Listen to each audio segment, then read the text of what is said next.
Vatican കൗൺസിലിനെ കുറിച്ചുള്ള പഠന പരമ്പരയുടെ 30ാമത്തെ എപ്പിസോഡിലേക്ക് ഹാർദവമായ സ്വാഗതം. ഈ എപ്പിസോഡിൽ നമ്മൾ ചർച്ച ചെയ്യുന്നത് വിവിധ കമ്മീഷനുകളുടെ നിയമനവും റോമൻ ക്യൂരിയയിൽ തയ്യാറാക്കപ്പെട്ട രേഖകളും എന്നതാണ്. വിവിധ കമ്മീഷനുകളെക്കുറിച്ച് ഒരിക്കൽ നമ്മൾ ചർച്ച ചെയ്തതാണ്. എന്നാൽ വിവിധ കമ്മീഷനുകൾ 9 കമ്മീഷനുകളാണ് നിയമിച്ചത്. ഒപ്പം വിവിധ കമ്മീഷനുകളുടെ പ്രസിഡന്റുമാരും വിവിധ രാജ്യങ്ങളിലെ ബിഷപ്സ് കോൺഫറൻസുകളുടെ പ്രസിഡന്റുമാരും ഉൾപ്പെടുന്ന 10ാമത്തെ ഒരു കമ്മീഷൻ കേന്ദ്ര സംഘമായിട്ടും മാർപ്പാപ്പ നിയമിച്ചു. ഈ കേന്ദ്ര സംഘത്തിന് ഒത്തിരിയൊന്നും സ്വാധീനിക്കാനായിട്ടായില്ല. വിവിധ കമ്മീഷനുകളിൽ ഉൾപ്പെട്ടിരുന്നവരാണെങ്കിൽ റോമൻ ക്യൂരിയ കേന്ദ്രീകരിച്ച് ആശയങ്ങൾ രൂപീകരിക്കുന്നതിലും ചർച്ചയ്ക്ക് ആവശ്യമായ വിഷയങ്ങൾ ക്രോഡീകരിക്കുന്നതിനും ഒത്തിരി പരിചയമുള്ളവരും ആയിരുന്നില്ല.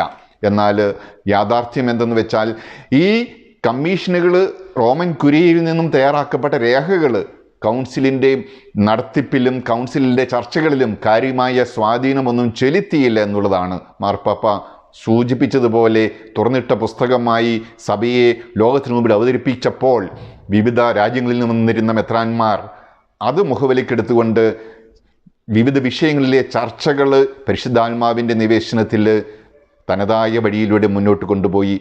അതുകൊണ്ട് കൗൺസിൽ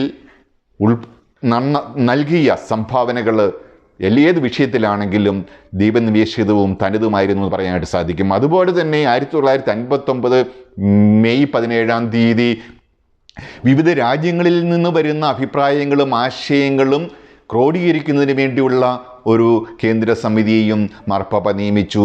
അങ്ങനെ വിവിധ രാജ്യങ്ങളിൽ നിന്ന് വരുന്ന അഭിപ്രായങ്ങൾ ക്രോഡീകരിക്കുന്ന കേന്ദ്ര സമിതി, വിവിധ കമ്മീഷനുകളെ ക്രോഡീകരിക്കുന്ന ഒരു കേന്ദ്ര സംഘം എന്നിങ്ങനെയുള്ള വളരെ വ്യവസ്ഥാപിതവും വളരെ കൃത്യവുമായിട്ടുള്ള ഒരു പദ്ധതി രൂപീകരിച്ചിരുന്നു. എന്നിരുന്നാലും ഈ പദ്ധതി അനുസരിച്ചൊന്നുമല്ല കൗൺസിൽ മുന്നോട്ട് പോയത്, കൗൺസിലിൻ്റെ നടത്തിപ്പുണ്ടായത് എന്നറിയുന്നതും ആശാവഹമാണ്, തനതാണ്.